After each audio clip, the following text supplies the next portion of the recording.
Hello everyone, welcome back to another episode of Over Easy. Today I am with a very special guest. I'm so excited for this episode. I've been excited since I've started my podcast. This has been on my list of brainstormed ideas since the beginning. So I'm very, very excited. I have my friend Rebecca here. Yay! Hello. Hello. How are you? Pretty good. Yep, I wake up late. I'll just preface by saying that. So my head is a little bit groggy, my voice is a little bit groggy, but we made it. Very nice. Yes. Before we start the episode, I guess we'll go into who are you? You can start with, your name, your major, whatever, all that icebreakery stuff. Okay.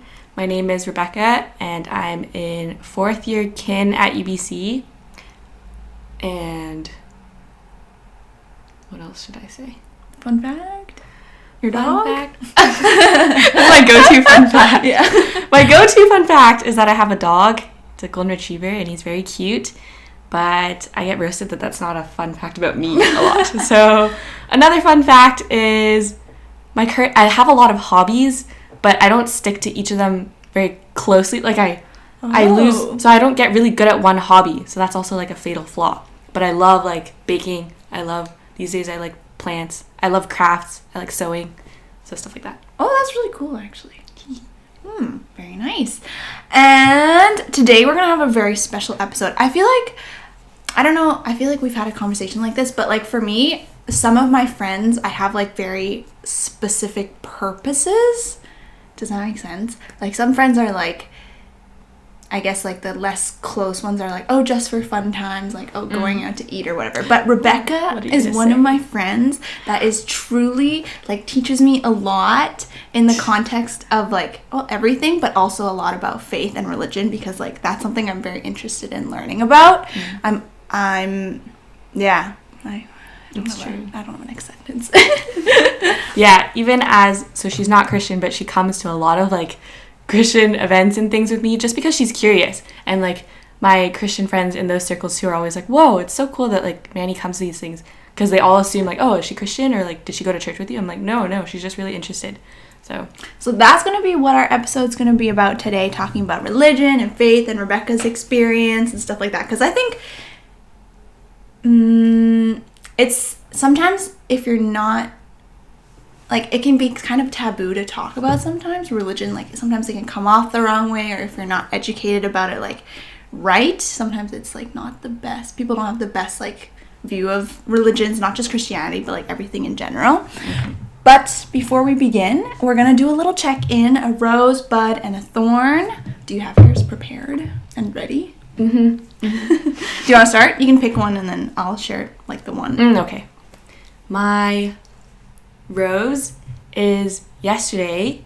So usually on Fridays I find myself with different things to do, and I usually have work on Fridays too, but work was canceled and I knew that in advance, and so I kind of scheduled around that and didn't let myself go to any of the other things or say yes to other things that I would have gone to, like a dinner or a small group or something. And so when I was rejecting each of those things, I was ooh, should I go? Because I have time, I can go.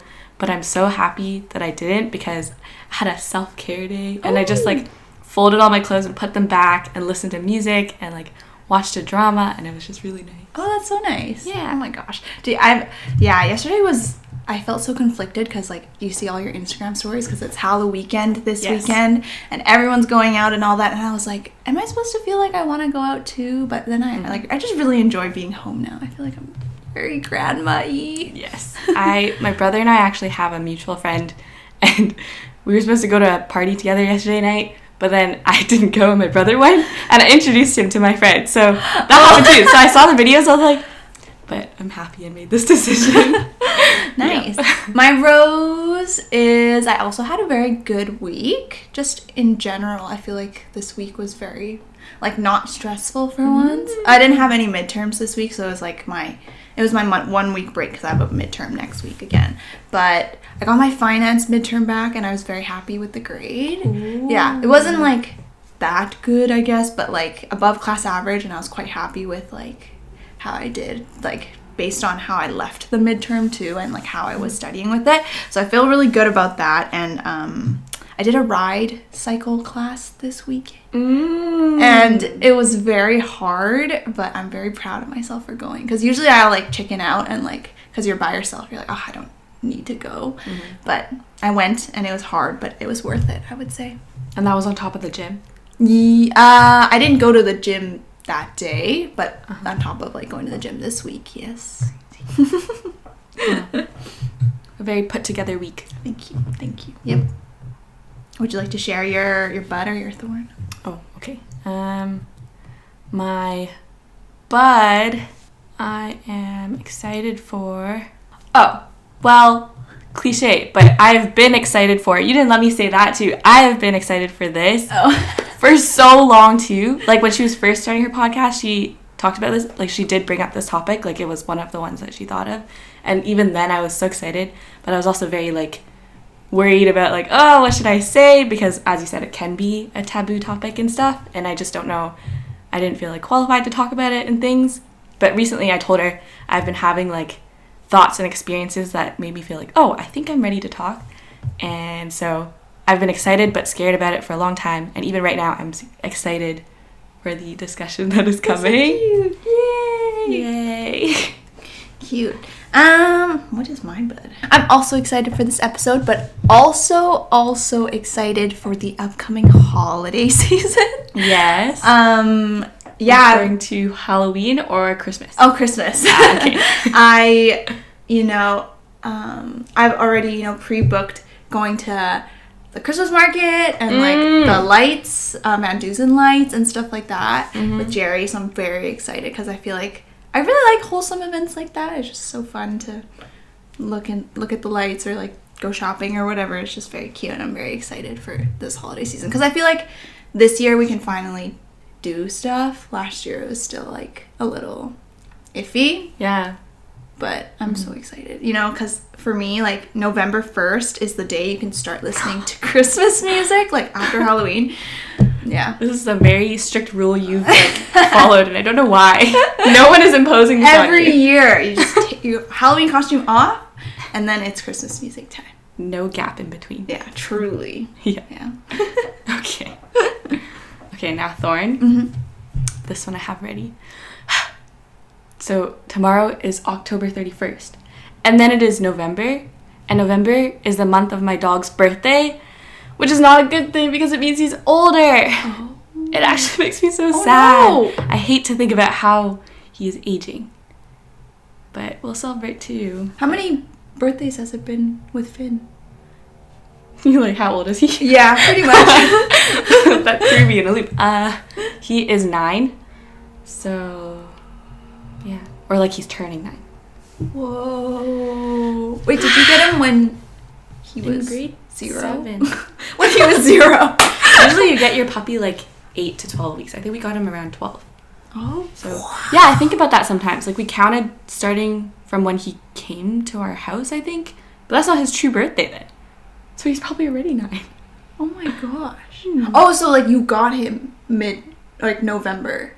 Yeah, I think. And you think celebrated his birthday, but he wasn't actually. But he was born before that, right? Because he was already a puppy. Wow. So he should be like 12 weeks that older. That is crazy. Yeah. November 17th. Mark your calendars. Let's all mourn. Oh my god. I don't like it when he gets older. I'm just thinking about how like I've never really had a time where you don't have Finn. I can not imagine. I don't imagine my life before, or I can't remember my life before Finn. My existence started in grade. That's all. Oh my gosh. That's like, yeah, it is exciting, but also sad. Yeah. That's true. I only focused on the negatives. It's good. We'll have a party and stuff, but like... Do you get him cake and like... We give him like bones and stuff. He is a very allergic dog, so he can't eat like wheat and like those fancy pup cakes and things. So I wish. My thorn for this week is that like I have a very nice routine in my life 6 a.m. wake up, 8 o'clock go to the gym, 10 o'clock start studying, and then afternoon is like alternates between work and whatever else I have to do. But it frustrates me when I have to change my routine. So sometimes, like, especially when I have my night class, like every 3 or 4 weeks, the next morning I'm like absolutely dead. So I have to sleep in, which like pushes everything back a little bit, right? And then like if I have a couple meetings at night this week and like dinners with friends that like I'm excited for, like I'm happy that they're happening, but it's like also personally just like annoying when I can't sleep at the same time that I usually do and I can't wake up at the same time that I usually do, because I think it's very important. I think I thrive on like consistency. But yeah, this upcoming week, I just planned it out this morning and it looks very scary, which I'm not excited for. So if you had it your way, you would wake up at the same time every day? I would really like to. I think it's just easy. Because also nowadays, like for me, my body is like naturally wakes up too. So this morning I let myself sleep in because this weekend I'm like very chill. But I still woke up at like 7:30 this morning. 7:30 is like my sleep-in time now. Oh my god. I don't know if I should expose what time I slept yesterday. Was it close to when I woke up? Oh my gosh. But I chose that, right? Like I was having my off day yesterday, so that was me relaxing. Opposites attract. That's very fair. For me, when I relax, like I'm sleeping, like I'm in bed by 8. So there are a few hours in the day where we like overlap. Yeah, we talk about that often. Wakefulness, but yeah, okay. Yeah. Very nice to hear all your check-ins, because we haven't seen each other in like 2-3 weeks even. I don't even know. Probably since Orchard, right? We saw each other. Oh, no, we saw each other like outside the nest. Was that before or after? I don't even remember. Anyways, it wasn't significant. Yeah. This is the first like conversation we've had in a while. Into the juice, into the meat. Juicy meat. Okay, so I wanted to ask you first about, like, I guess your like context of religion. Like I don't know everything about Christianity, but like you don't? Why? I don't have the Bible memorized, every single line. I don't. But I've heard, different denominations and, obviously I assume also your church affects, like, how, I don't know, yeah. you know what I'm trying to get at? Like, do you want to explain, I guess, how, I don't know how to explain this. Like, I picture it as, like, a map, and, like, religion is, like, this big thing, but you have, like, this sector just because of also, like, where you grow up and who you're surrounded with and stuff like that. Definitely.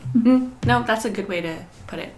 I don't have the Bible memorized either, and I definitely don't know a lot at all too, but I will set up my context.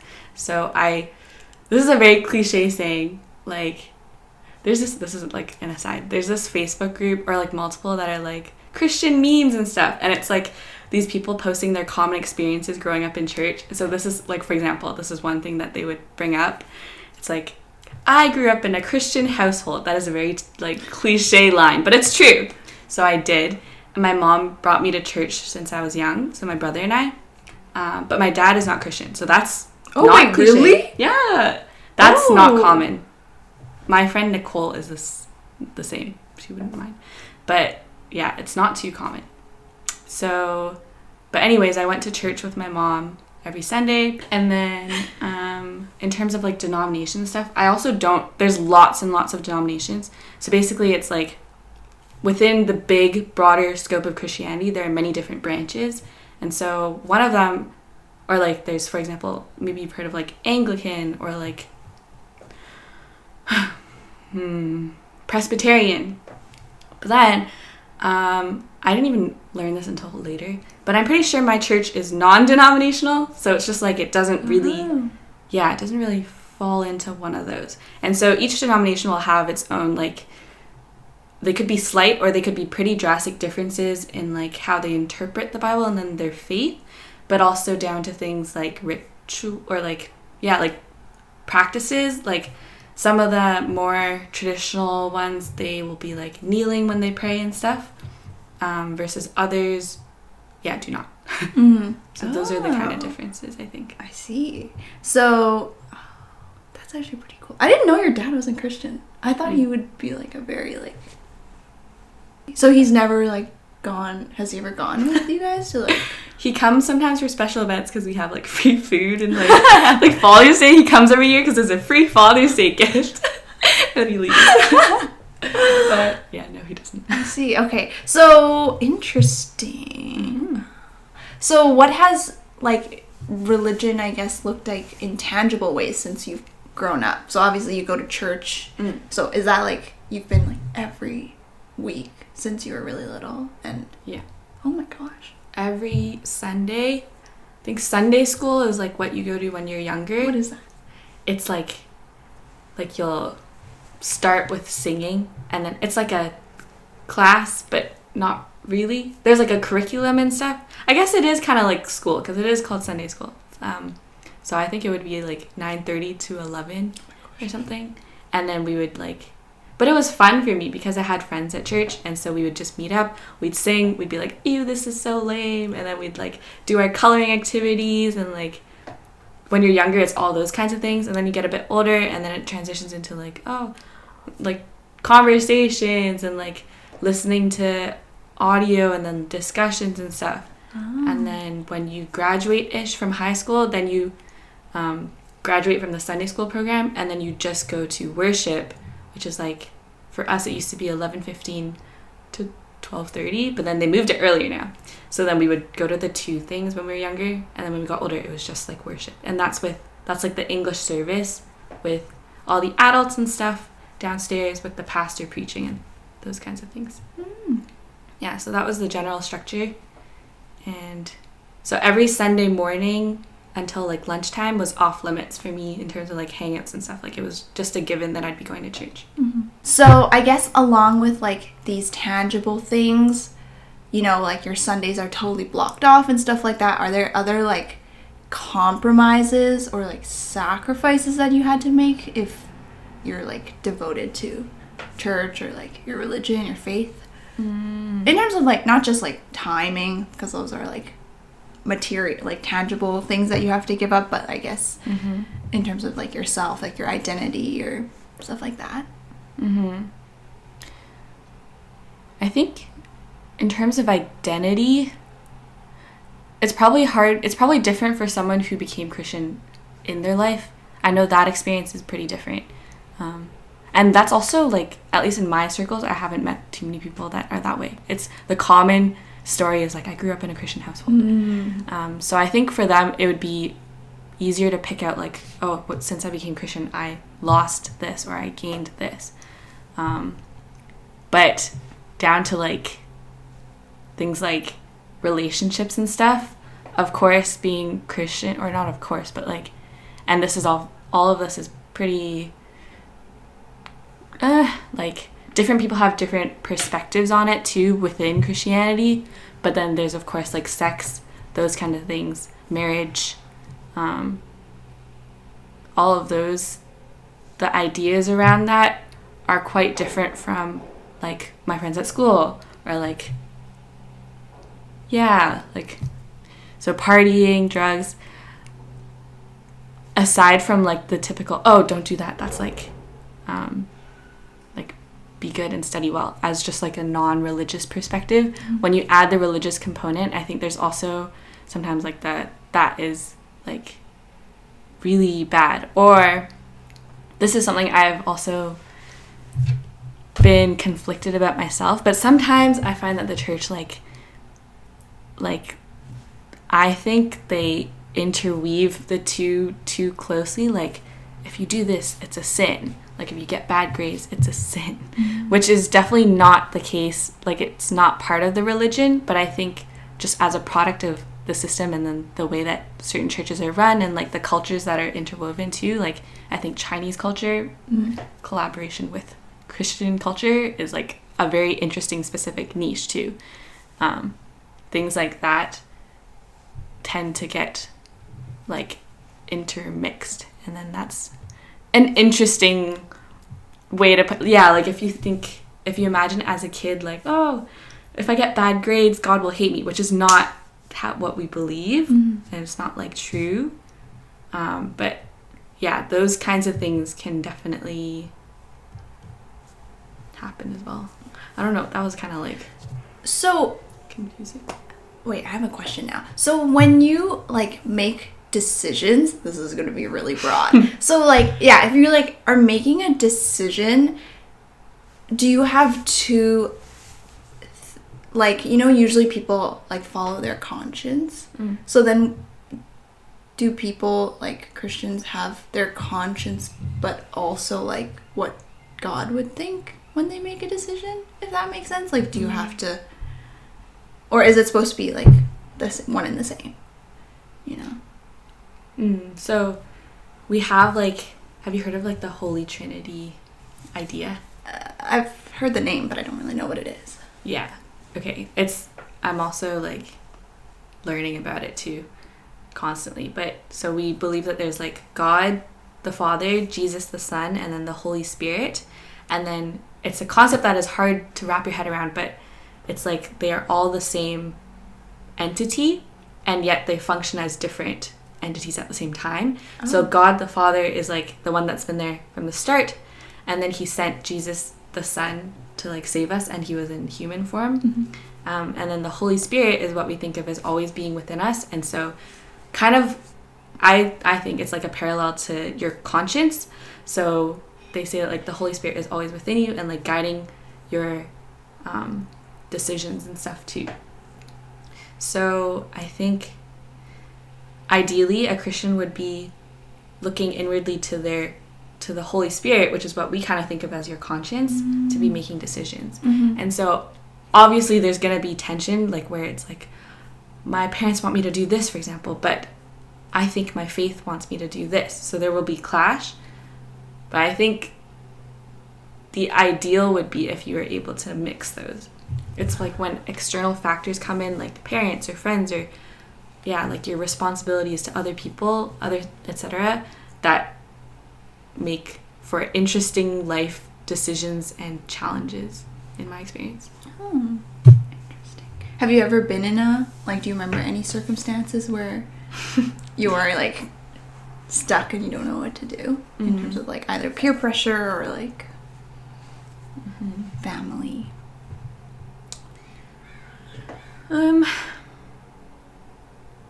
Definitely. Like as in choosing between what I think my religion wants me to do versus... I guess so. Has there ever been a situation where you have to like an ultimatum essentially? Or do you do things, has there ever been a situation where like you've said yes because of peer pressure, but then like your insides regret? Okay, maybe this one. I'm sure there are better ideas. I'm just blanking. Like, in terms of career aspirations and stuff like that, I think as I learn more about like my faith and how much my religion means to me, then part of that is like I learned that like my grades or like school or my job, none of that is actually that important in the grand scheme of things to me, because this is somewhere where I feel like a lot of your ideas actually align with Christianity and you don't even necessarily realize Oh, really? it. I think this perspective is similar to what you have, but just without... Oh, well. Okay, you listen and you love... Okay. Like, I have to remind myself, as, like, naturally, I'm very caught up in these things, I think, and, like, I always stress about, I need, like... For example, I'm applying to grad schools right now, and my typical way would be to, like, have plan A, B, C, D, E, and, like, make sure I get into a school, because that's my goal. But then, so that directly contrasts with, like, my faith, I think, where I think I should be actually constantly looking to God for guidance and letting him choose the direction for my life. So it's hard to find that balance between, okay, I obviously need to, like, sit down and do these things, apply to schools, so that's, like, self-directed maybe, but then also listening to his voice and, like, I don't know why I put quotation, listening to his voice, and, like, maybe he doesn't want me to go into physiotherapy, that's what I'm applying to. or maybe he wants me to do something that is totally not what I expected. And so that's like, I think a lot of people have that constant struggle of like balancing those two. But basically thinking about like keeping in mind that, oh, what I care about is like what God wants me to do with my life. That changes my perspective about things like how much money I make, like whether I get a respectable job or like get into a respectable school and stuff, because none of that really matters in the long run if I'm thinking about how my life on earth is like just a blip in comparison to like eternal life afterwards. So that is something I think that really contradicts, for example, Chinese study culture and stuff. And like certain parental expectations and things. And so also that's interesting. You can probably imagine like my dad not being Christian, my mom being Christian, like they would be able to agree with that and understand that to different levels. Yeah. So that's also an interesting conversation. So, yeah, I guess I had like a couple things to say actually. I think yes, somewhat agree in that, I think, in that way. Obviously without like the labels of like Christianity and stuff like that. But yeah. Oh, that's so weird.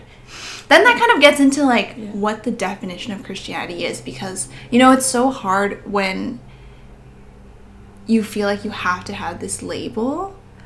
What defines being a Christian is also like gets to the root of that question. Like, is it that you just say that you're a Christian? Because some people, I think for me, like I'm Buddhist. Sure. I've like been raised Buddhist. My mom brought me to like these practices and all this stuff ever since I was little, but to be honest, like I wouldn't consider myself Buddhist, because I don't think, like, there are certain things that I agree with, but also I don't take those daily practices or like weekly practices or whatever like to heart really.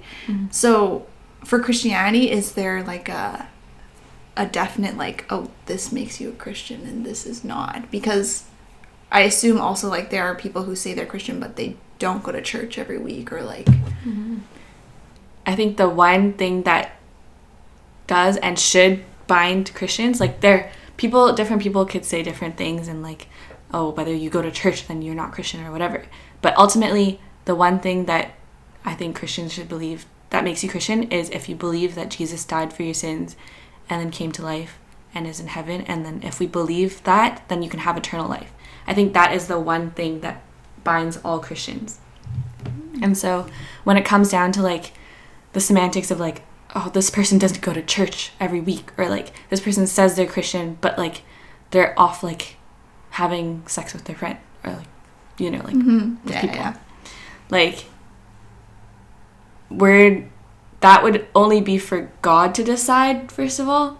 And so like one Christian to another Christian, there's like a verse that's like I'm very not great in my Bible knowledge, but there's a verse that's somewhat like don't look at like the log. Oh, don't look at the speck in someone else's eye when there's a log in your own eye. Kind of. If you do. It's like we obviously have a tendency to like call each other out first, but like you need to figure yourself out first. Kind of that idea. And so ultimately I don't think it's like one Christian or another Christian's place to judge each other about that, but so like you can't like call someone else like you're not Christian or something.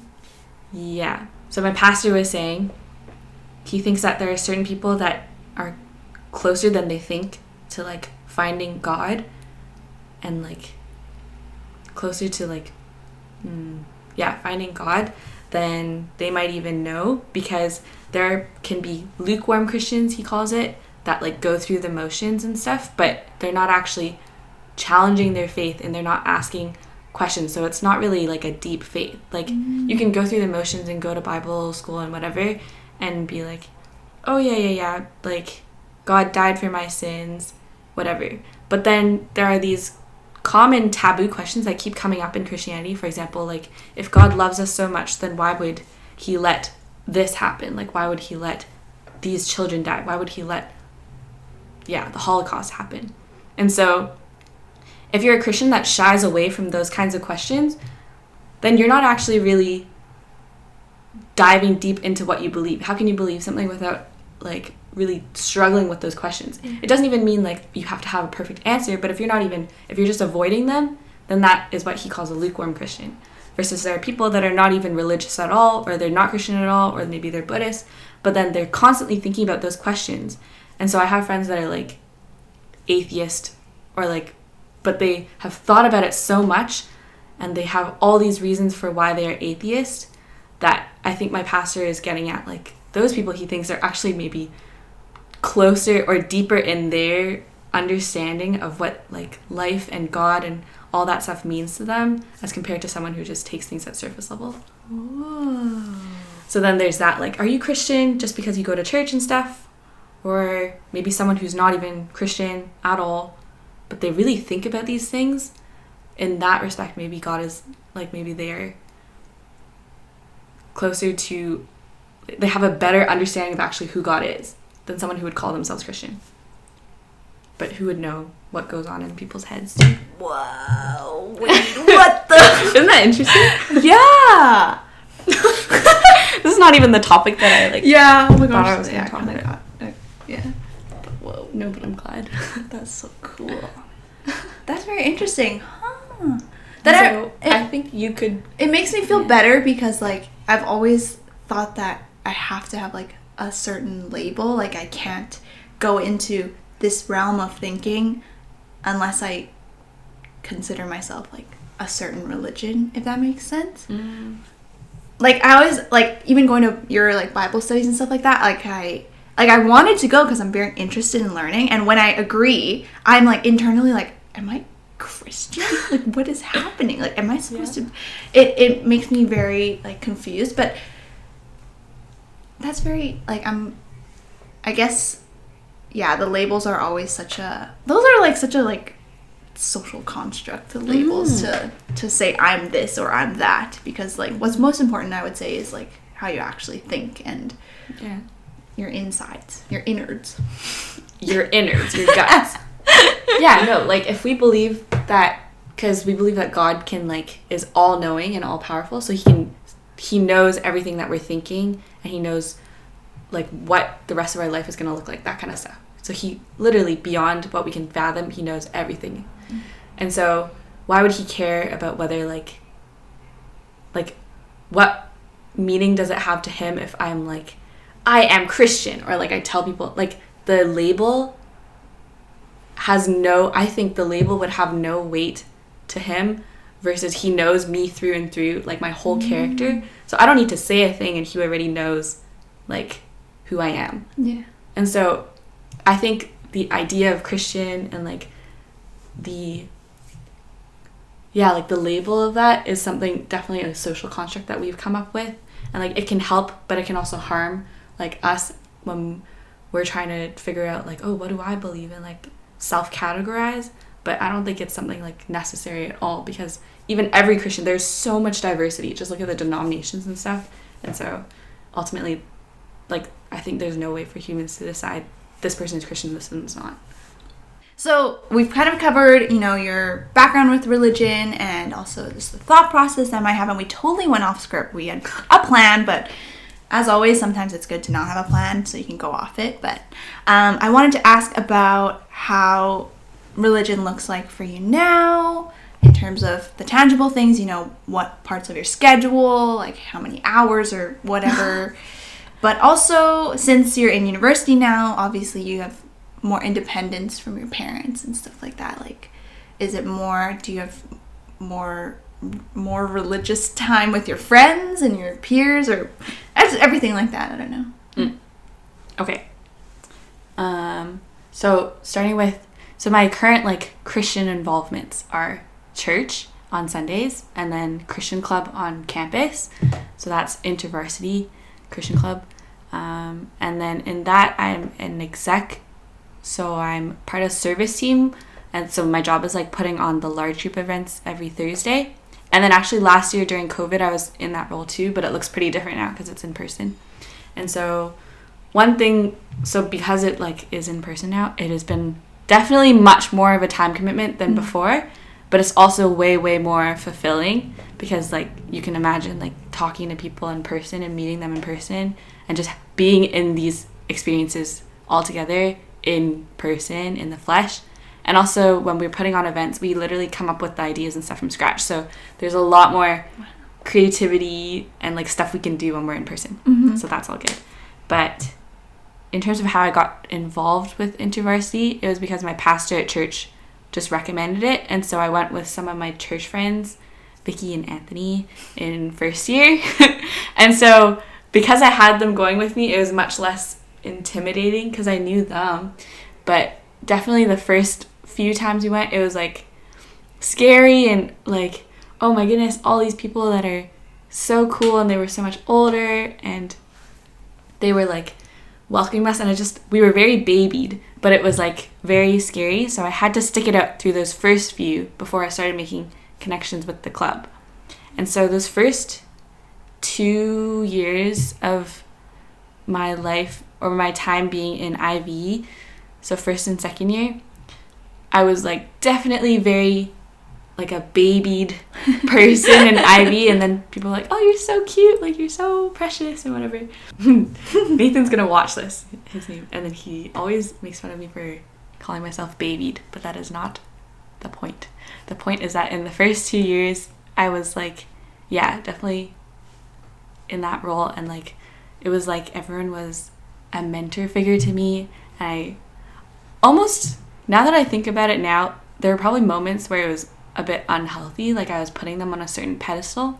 And that was another thing I wanted to get into, was like there is a tendency, I think, in Christian spaces to put those in leadership on a pedestal and think, oh, they must be so strong in their faith and like have no issues with like, yeah, like no doubts whatsoever, things like that. Like their Christianity is like perfect. Yeah. If that's even like the right word, but yeah. Exactly. But that's actually so polarizing for them, because sometimes, like, now that I'm more in leadership, I feel it too. Like, when you know that there's that image, you might feel a pressure to fulfill that. And so you don't open up about, like, oh, actually, this past while, I've really been struggling to, like, relate to God, and I feel like he's not there. Like, saying things like that can be really hard for someone in leadership, I think.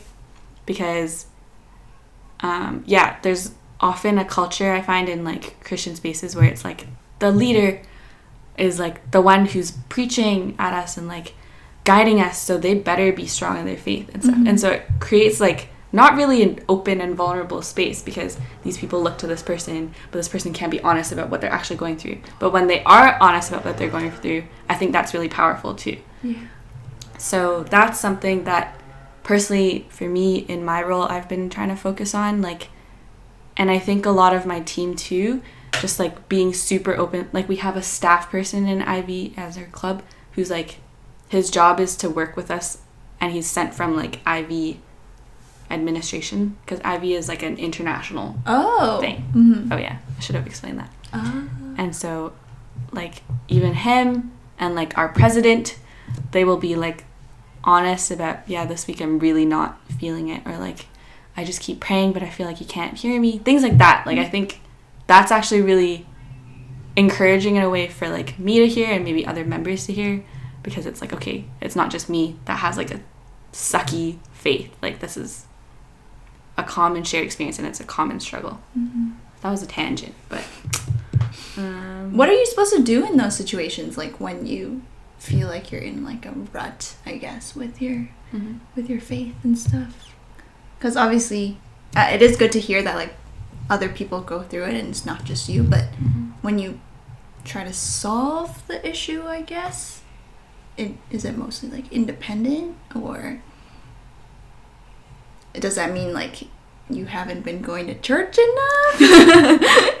Or it could definitely be like various things could set it off. It could be something that you're going through I've seen it be like you're going through something really, really hard, and then even the strongest Christian could be like, why would God do something, like, why would God let me down like this?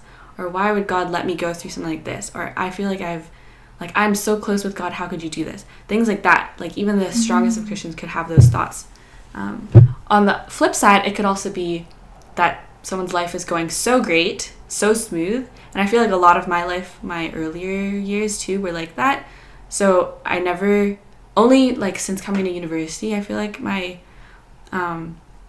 faith has like grown so much, because before that, my life was, I think, too easy. That I never needed to, like, I never felt like I needed to rely on God. Like, I didn't feel like I needed him. And so it's like, either if your life is too easy or your life is too challenging at one point, like, all these different things could set you off into, like, not, like, distancing from God, I guess. And then in those moments, something I'm learning to do, I think if your faith is strong enough, then even those low moments cannot shake your relationship with God and how you feel about him. So you can separate, like, fact from specific emotion and feeling. So for example, like, if my faith is strong enough that regardless of what happens, I know that God is, like, with me and listening to me and caring for me, and, like, even if I can't see it in this terrible, terrible moment, I know that there's a reason this is happening, and that he's, like, taking me through a process because he knows what's best for me. If those kinds of things, if I'm really firm in that, then even when I'm in a low moment, I can be like, this is just my irrationality speaking, that I feel distance from God because he's actually right here. So you can separate that. But then, yeah, like, if your faith is maybe not as weak, those things can really shatter you too. I think it's kind of like when you're in a relationship with someone too, like dating, like, or just friendships. I find that when I have fights with people, I get closer at the end of them because you understand each other better, stuff like that. I think it's similar, like, very similar. Like, if you're not struggling with someone and, like, having your bad moments and it's just smooth sailing, then how can you actually be close, and, like, how can you really understand each other? So I think that's a similar idea too. I see. My mind is being blown today. I'm like, what the... I'm trying to ask about, like, and this might just be me because I really like when there's, like, a strict, like, black and white, and I deal really hard with, like, gray zone sometimes. But how do you have that balance of, like, God has a path for me and, like, has a plan, versus, like, what you're saying earlier about, like, grad schools and stuff like that, versus, like, your own free will, I guess you could say? Like, are there people who just, like, live life as it is and are just like, oh, God has a plan and I'm just... Or are you actively, as a Christian, supposed to, like, help in a way in making that journey? Because that's always been one thing that, like, even I think as a normal person you might be conflicted with is, like, in life, do you have a plan, or are you the one in the driver's seat? And I think everyone struggles with that, especially, like, us right now, because, like, we're about to graduate and, like, we have so much life change ahead of us. Is, like, that's one thing. And I wonder, like, in Christianity, is there, like, an answer for the control of your life? Or I think the answer is, it's less of, like, to me, it's less of, like, I need to fully let go and let God, which is sometimes, that's, like, a saying that comes up sometimes, but I think my interpretation of that is not, like, forcing yourself always uncomfortably to be like, I need to do nothing because I need to let him do, like, that, which is what I first thought of it too, was, like, the case. Like, I thought that was how you do it, but I think more so, at least for me, I've switched gears, and now I think of it as, like, a really comforting idea, because there are so many things that as humans we cannot control, right? Like, as much of a planner and stuff as you are, as much as I like to have my backup plans, there are just things that I cannot control, for good or for bad. I cannot control, no matter how much I prepare and stuff, whether I'm going to get into physio school and which physio school I'm going to get into, things like that. And so for me, knowing that there's a God that is watching me that knows exactly what's going to happen, and he has a reason for each of those things happening to me, is actually really soothing, because it's like, okay, I've done my preparation and it's still fine to do that. I think it's okay for different people to have different personalities and be like, this is a type A person that loves to plan things. This is a person that loves spontaneity. I think there's, like, God created the diversity and he loves that too. Mm-hmm. So it doesn't mean that you have to change yourself in that way. But despite that, knowing as a planner or someone who's very spontaneous, knowing that underlying all of that, God knows what's going to happen to you, and he has a reason for you to be in all these places because he has something that maybe you can't see right now, but down the road he's planned for you. That is, like, so comforting. And then I have, like, one thing that really helped me understand that was, like, in first year when I transferred from science to kin. Oh yeah, I forgot about that. Oh my gosh, what a long time ago. And it feels so weird that, like, yeah, like, at the time, like, now it feels so right that I'm in kin. Like, I really found not just my place, but, like, it's really stuff that I like to learn a lot more. And, like, it just feels right in so many ways. It has felt right ever since I switched. But making that switch was so scary for me because I like the stability and I like knowing what it's going to happen to me and stuff. So, and I don't like falling behind. So I was transferring at the end of first year. I transferred and then I fell back a standing and I had to work to catch up. But I didn't even need to. But, like, I felt like I had to catch up. So things like that were so scary. But if I hadn't, like, when I look back, I can pick out all these things that are, like, to me, it strikes me as, like, that is not just chance. That is God's deliberate hand in my life, making each of these tiny things happen. And if, like, there's a billion other things that could have happened in that moment, or a billion other decisions, but if he hadn't been guiding me through that process, even when I didn't feel like I was asking him for guidance at the time or stuff, like, regardless of whether I'm asking him and praying to him, whatever, he's not going to leave me behind. Like, he still is watching over me. And so now when I look back, I'm like, there's no way that each of these pieces fell into place for me to be where I am now if God didn't exist. This is another tangent, but that's, like, one of the things I think different people, like, Christianity hits them in different ways and, like, is real to them in different ways. And for me, a really strong way is when I look back on my experiences and I see his hand throughout the process. So yeah, like, experientially. Versus other people I know, there are, like, very logic-based Christians that are, like, there's a whole Phil course about, like, if the world was like this, and if this, then God must exist. Like, clause. So yeah, I think for different people, Christianity is different, real to them because of different reasons. But for me, it's, like, based on those experiences. Did you have a definitive moment in which, like, you saw God, or, like, you saw his, like, the first time? Do you remember? Because I remember my ex was Christian. I remember he told me about a time where, like, it was very clear to him, like, that he was meant to be Christian and, like, God is in his life. So I was wondering if you have.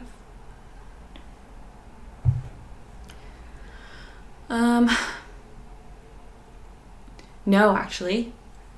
And I think that's the interesting thing, because a lot of my earlier years as a Christian in high school and stuff, I really ruminated over that. I was like, Oh. why? Because different people popping up around that time were like, I met God, or, like, we'd go to a Christian camp and it's like, I experienced God when I was sitting on this dock. All of a sudden I heard his voice, whatever. And then I was like, why can't I hear his voice? Like, why can't I see him? All these different people were experiencing him in different ways. But then I had to just come to terms with, that's the thing. Like, different people will meet him in different ways. For someone, it's an instant moment where they're like, that's it, I believe in God. Someone, it's a gradual process. So I think for me, it has definitely been a gradual process, and it has not been like, bam, this moment. But there are definitely defining moments that have, like, shifted my faith completely from then onwards. Like, for example, definitely there are cases earlier than that too, but, like, the one I'm talking about with my transfer, I could go into that for a long time. But afterwards reflecting on how that played out, like the way when I just thought about how much he had done to get me to, or like how hands-on he was in that process, immediately I'm just overwhelmed with like, that is literally God. Like I cannot go back to that, think about that again without being like, that was God. Oh. I guess. Yeah. But there's also, I didn't even talk about like baptism is another Oh, yeah. Oh, that's so important. thing. So that's also part of like Christianity. The idea about it is like when you get baptized, you're committing your life to God, and so I guess that's kind of the labeling thing is like, but it's not so much, it shouldn't be so much like a performative thing of like, now I have the label as Christian, but it's more for you to make a statement in your life that today my life is changed because today I am following God wholeheartedly. And so despite the ups and downs that come my way from now on, like kind of that idea I was talking about, like those don't affect the fact that I believe in God and I want to follow him. So you're kind of, it's like for you to make that statement. And so that's why I know there are other like baptism rituals that like when you christen like a baby or something, but this is different. It's like you self-initiate when you want to get baptized, and it's like when you want to make that change in your life. So I did that in high school, and then when I think back to it, definitely my faith was very different then. It was like quite surface level, I think, but I don't like regret doing it then. Yeah, I think whenever you look back on it at later points, you'll be like, oh, I didn't even know that much then. Like, so that's why people get rebaptized too. Oh, that can my thoughts. Wait, really? Yeah, like you know, like marriage renewals, like when they. What? Have you seen that before? No. When people like, yeah, like to reaffirm their marriage or something. It's called. Oh. So like people that they've been married for 10 years. I follow this influencer, and she just did it with her husband. And like they just resaid their vows. It's like to renew, and like because so much has changed in their relationship, and they feel like they've come so far and they still love each other so much, if not more deeply, definitely more deeply.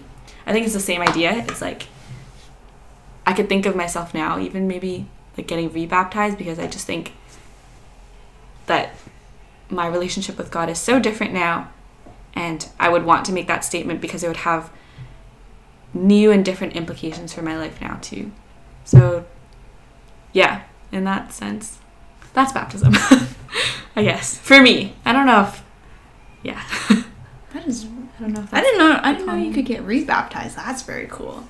Yeah, a couple. It's not like super common, but I've definitely seen it. No, I've seen it many times actually. Oh, yeah. And it's like on your own like want, your own desire to do so. Oh, like I know my church has a lot of like people in their 70s, 60s, 70s, 80s that do it, because they want to. It's interesting. And so we'll have, and a lot of teens do it for the first time. Like around teenage years, a lot of people get baptized. So you'll have this one baptism ceremony where many people do it. And so you'll have like a teen, and then next will be like an 80-year-old grandpa. You've got to help him into the water. It's so interesting. Yeah. Oh my gosh. It's basically making a statement to recommit your life to Jesus. Like before I came here today, I was like trying to pray. I was like, I definitely can't control how well worded and stuff I'll be, but just like God give me the right words. And I was thinking about like what my intention is for coming today and what I want to come out of it aside from just having a nice discussion with you. And I was like, I hope that at least one person watching this later, it would just help them clarify a little bit more what Christianity looks like. Not to like convert you guys, like nobody, but just like to clarify or like be like, oh, I didn't know that it could be like that. And I think it's very like wasteful if you don't think about, like, even if you're not Christian, like there's so much of this realm of thought that you can explore. And like even if you're not interested in being a Christian, I think it's really cool to learn about new things. And like for me, I've always been interested in like how different people come to the way that they think, which is why I think I'm so interested in religion, is that like it affects like how you think and how you make your decisions and all this kind of stuff. And I think it's really important to think about that, because whether from like a compassionate standpoint or like just understanding others a little better, like I think it's very important.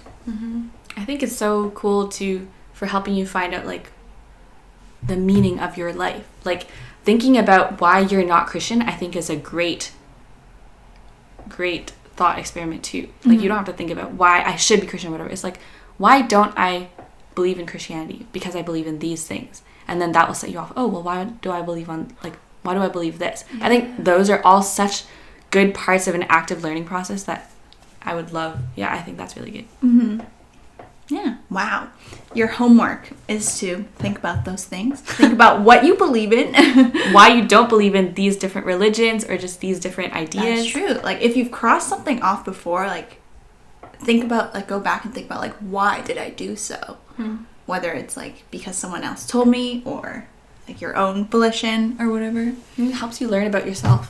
If church and like everything social about Christianity were gone tomorrow, like how would you still practice your faith? And like if the whole world were gone tomorrow. Okay, that's okay. More like I'm just asking about how religion is not just church and Christian club. Oh, like what I would do if like these structures were not in place. Yeah, and outside of these structures, how does one like even start this relationship with God in the first place? Right? That's that question I can answer. Well, not that I have an answer, but like Austin, the staff person in our club that I was talking about, he was talking about something similar, and he was like,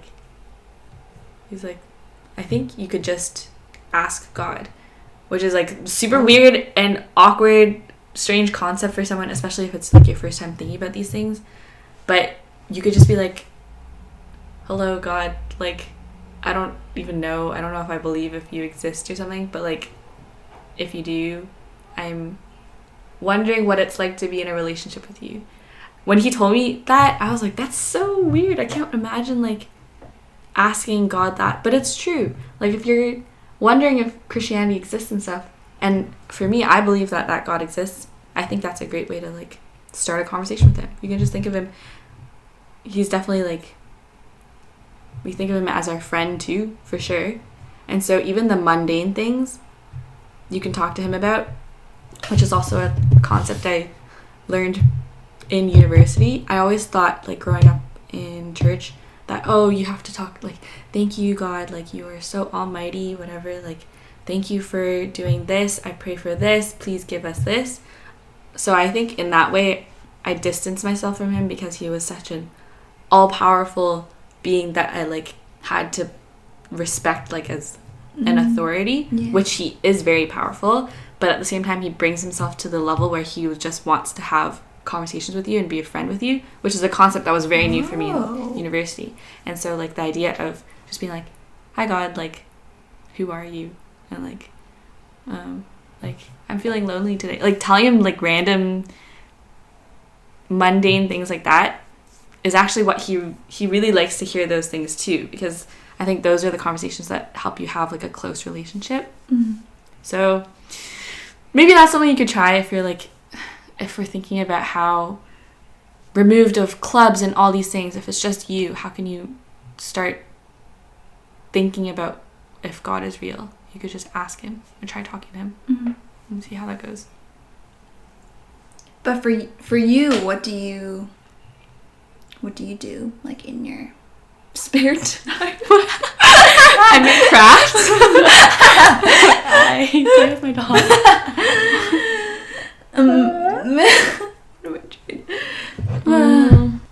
What do I do? So what do I do aside from church and Christian club? Are you supposed to like do Bible study on your own? You know, because I've like seen Christian like influencers and stuff, like Christian influencers. They like what a concept. They, you know, Christian F-boys definitely exist, by the way. Okay? That's another episode. That could take 5. What were you saying?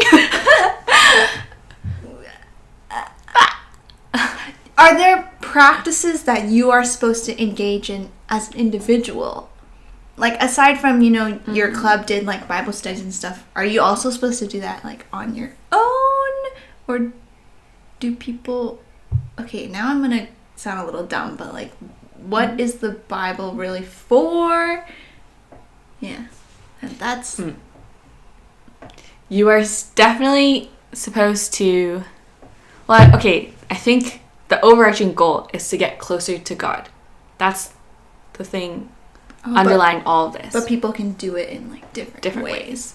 But the Bible is the one document that we believe that is literally given to us by God. And so, like, every person that spoke and wrote into the Bible was, like, God told them what to write. You can think of it that way. So it's like the one thing, the one tangible thing we have in this faith that is quite not palpable, right? Like, it's a lot of believing without seeing. And so this is the one thing that God has given us that is directly from him and that we believe. So so that's why it's such an important document. It's like, and then we think of it as like a pretty, like a timeless piece where he's given so much advice and just taught us how to live through experiences, through direct, like, teachings, things like that. So there's so many endless things that you can learn from the Bible. And so we think of it as, like, if you have any questions about what you're, like, about life, the answers are all there. And so there's different people will make use of different ways, but all of these are ways to get close to God and understand him better. That's the ultimate goal. So praying to him, that's like directly talking to him. Of course, that's important. Like reading the Bible, reading his word, learning about who he was, who Jesus was. That's really important for understanding him. Talking to, like, people in community, like-minded Christians, and, like, wrestling your faith with them and growing together. That's important, right? Like, he made us to be in partnership and in talking with other people.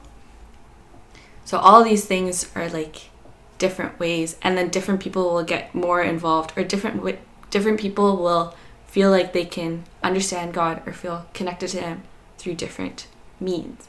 And so for me, I think I lean towards, like, the connection with people. That really works for me, like having conversations with people and hearing about other people's experiences. But my thing that I always want to work on is I want to work on, like, praying to him more, which I'm really not good at, and reading the Bible, which I'm also really not good at, especially on my own. So like our club does weekly Bible studies, like you were talking about, and so then we work through it together. I've been doing that this year, and I've learned a lot more than I usually have, and I think going from that, I'm learning more how I can do that on my own time, because I don't know why I'm, like, scared of it, but it's pretty, I don't know, to me it's, like, daunting to have this whole Bible and, like, open it and, like, like, read it and make sure that I'm getting the right thing out of it. I don't want to, like, misinterpret it, but there's room for, like, different people to take different things from it. That's the beauty of it too. Like, if you read the same passage, it can mean really different things to you and help you in different ways at various time points in your life, or even from one day to the next. I also forgot about, like, worship, musically and beyond. Like, a big one for some people is they feel really connected to him through song, right? And just, like, through other art forms or whatever. But yeah, so again, all of these are different ways to, like, connect yourself with God. So I guess people fill up their time to more or less degrees with these different activities. And then there's this is not on our agenda, but I feel like you'd be interested.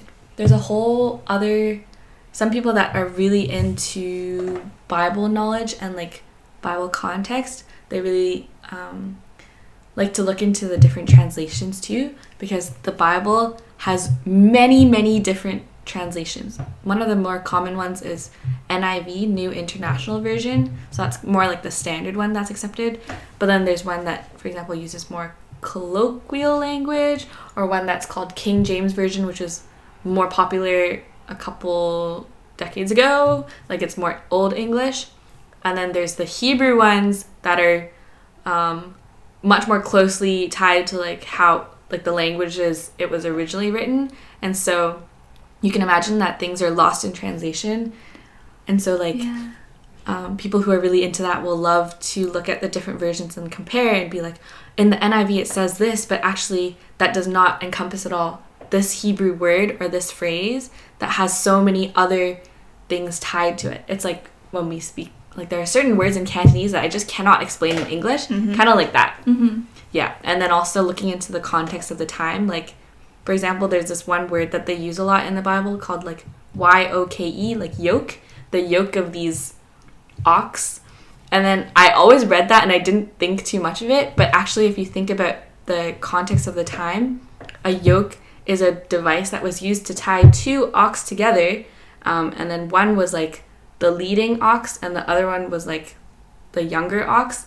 And so when they use that idea in the Bible, many times it's actually referring to that image of, like, God being the ox that is directly tied to us and is partnering with us, and he's leading the way. So it's like a very comforting image. But then when I just read that and it's like the yoke of your ox, like, I don't know what that means. So for example, like that, and then you have to go back to the history of the time, like what was a yoke at that time, and like what that word meant in Hebrew to understand that. So that's really cool too. Interesting. If I had more time, I would definitely look into that. That's really cool. You could really spend a lot of time on that. You can imagine. Like, yeah. I think even reading it between, like, English and Chinese, I was thinking about the other day, if I had the skills for that, I'm sure it'd be very different. It's really cool. I think, like, your perspective will definitely help a lot of people who, like, are just wanting to learn more or just are interested and don't know.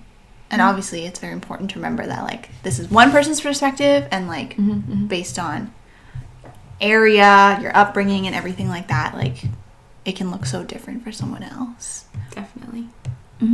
I also go to my friend's small group these days on Wednesdays because it's nice there, because at Thursday I'm definitely, like, I have to intentionally lead because it's part of my role, so I'm, like, pushing myself 200% to welcome people and stuff.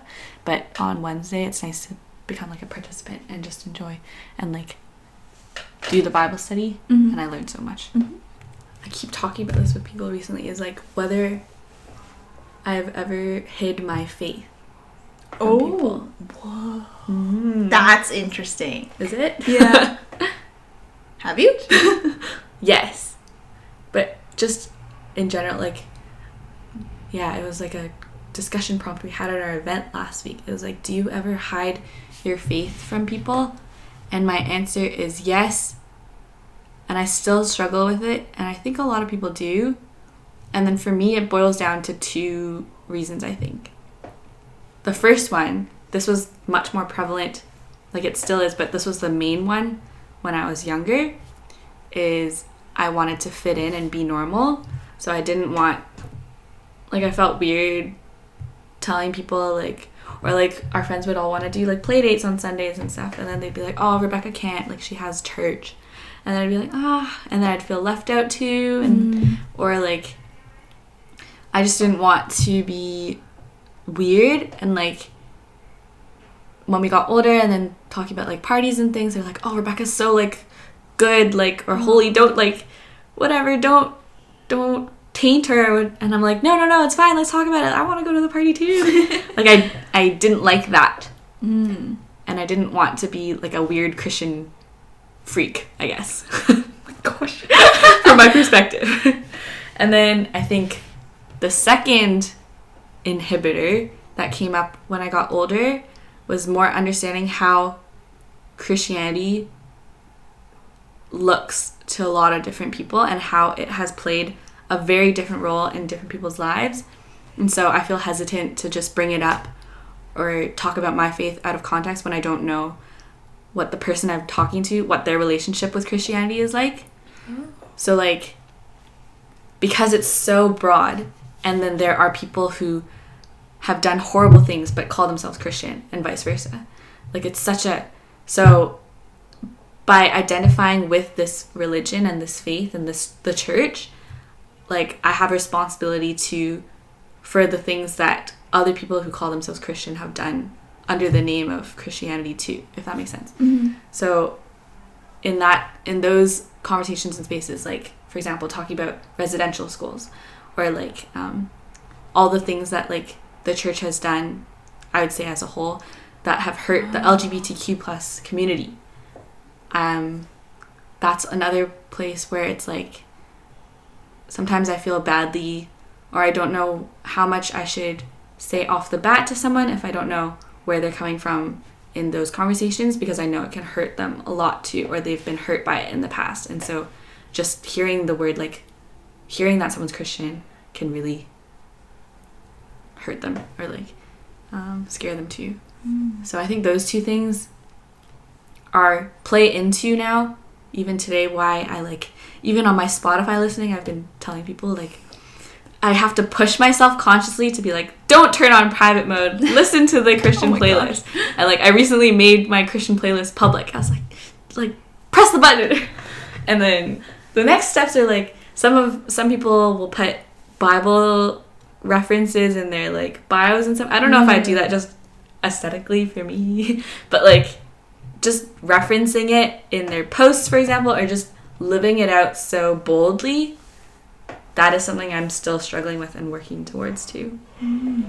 But I will acknowledge that I've come a long way. Like I could not have imagined myself coming to talk about this in high school and like having it posted. Having it posted. Yeah. Oh my gosh. Or even telling people like, oh, where are you going on Thursday? Or what event is it? Because I'm like, come to the event. And I'm like, oh, it's for my Christian club. And then sometimes I just feel like shy or like embarrassed saying it too. It's like Christian club. And a lot of people in our club have said the same too. It's like, it's weird. I don't know.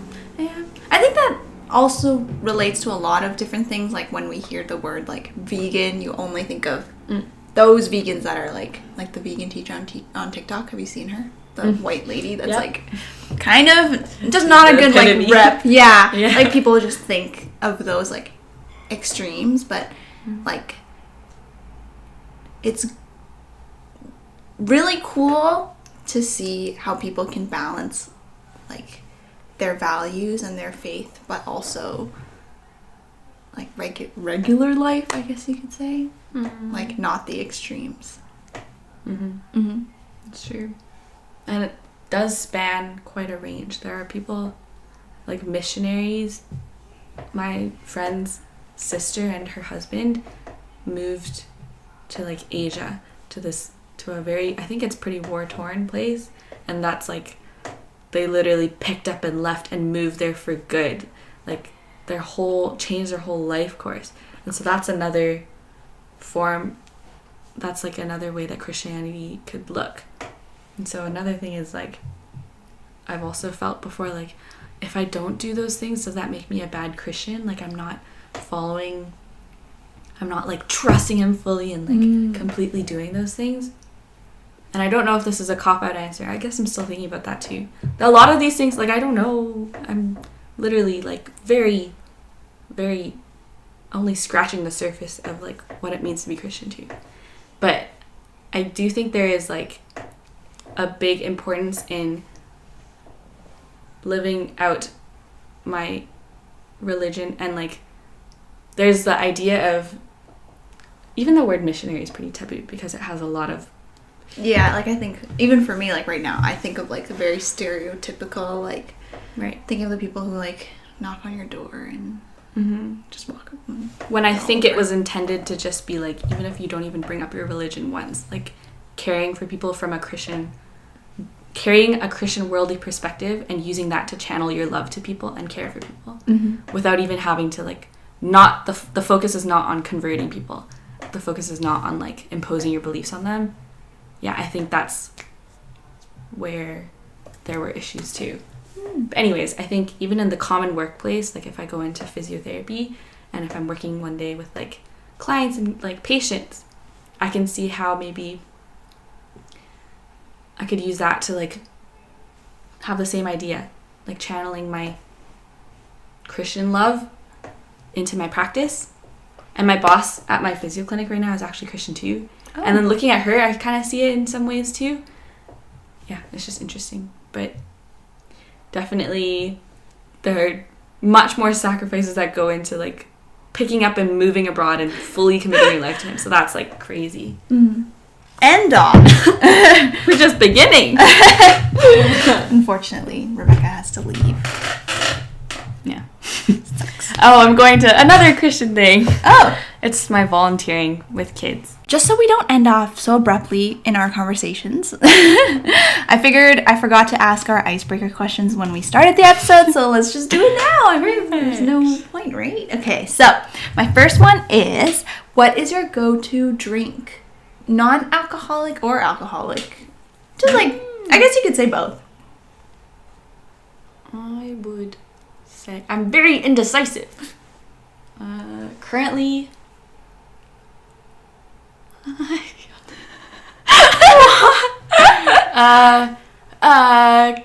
coffee with oat milk. Oh, just that, mm-hmm. and a bit of cinnamon. That's my quick morning drink. I just bought this coconut nog from Whole Foods yesterday. I'm very excited to try. I also don't know if I like nog because I don't think I've ever had it. I don't know why. Just the idea of it always scared me. Yeah, I'm scared that I won't like it. But Coconut isn't it like? I always thought of it as like spicy holiday drink. I don't know. Spicy. Okay, very cool. Mm-hmm. Any alcoholic drinks that you like? Ooh, I do. I actually really like sake Ooh. and rice wines. Like, Yeah. just rice wines. There's the Japanese ones, the Korean ones, and then the Shanghainese ones. I love rice wines. Yeah, interesting. But I also just really like alcohol in a mature respectful, mature way. Not just like taking shots and like. Yeah, not just, yeah. I appreciate the flavor. Yeah. That's good. That's like my goal is like to mature to like the taste of not just like the like fruity cocktails, but like actual like wine and like. She loves her fruity cocktails. I really do, truly. Okay, what is your immediate turnoff? Just in anybody. Yeah.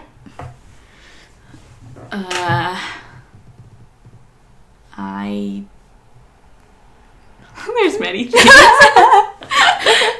I guess one is like, I don't like it when people constantly are on their phone or like are act like they're clearly not listening to you, because I just think it's nice when it's not easy to be in the same space together, and so when you are, I think it's nice to cherish each other's presence. That's very true. Yeah. It's fine to check your phone like occasionally and stuff, but just beyond that, if they're like just not listening to you. Yeah. I don't like whenever Jerry and I go out to eat, I find it so sad when like people are just like on their phones at the like other tables. I'm like, you know, like obviously I don't know their circumstance, like they could have had a very long day at work and they're just like trying to chill, but I'm like, you know, like you only get so much time with someone, and like I haven't seen Rebecca in like if we did that, I would be devastated. I think. Yeah. We'd be missing out on so much. Yeah, it's just like But then a turn on is when people remember things that I talked about a long time ago, or just like remember details that I told them. That's so touching, I think.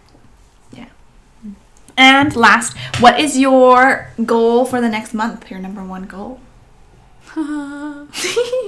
My goal is to start my applications probably. Oh. They all are open and I just have not touched them yet. I'm scared. That's all. Wish her luck. Thank you. Very exciting. Okay.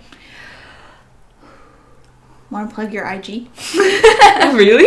If you Is that a common thing? If you want. I don't know. I don't know if anyone will actually. I feel like I whenever I record, I'm like, no one's listening. Psh. And then you get many viewers though. Yeah, and then I actually get like DMs and stuff. I'm like, yeah. what the frick? What's happening? Hello, everybody. Oh, so I'll gain thousands. Okay, I'm looking forward to it. It's just my name because my last name is pretty different. It's Rebecca TSOW. See you there. Give her a follow at Over Easy the podcast too. And you can message if you just want to talk. Yeah. Not like questions because I can't necessarily answer them, but like from a advice perspective, but just like as a conversation, I'd love to. I actually have a lot of like further friends that watch the podcast. Like, just like people I don't talk to like at all pretty much, which I think is very surprising. So like there are definitely people like in our circle. So if you know, like this podcast and like want to talk more, like Oh, DM at Rebecca So. See you there. But yeah, that'll be it for today's episode. I hope you enjoyed. It was definitely a much longer one than normal, but I learned so much. Is it gonna end up being that long? I don't know. I might split it into 2. We'll see. I feel like a long episode is okay too. I mean, 1 hour. Yeah. I know it's gonna be more than that. Like, we've been recording for 1 hour 37 Oh minutes. my goodness. Yeah. But I hope you enjoyed. Make sure you subscribe, follow on everything. I don't really know plugging my podcast, but do whatever you like. It's pretty chill. I will see you next time. Bye. Bye. I was like, yo.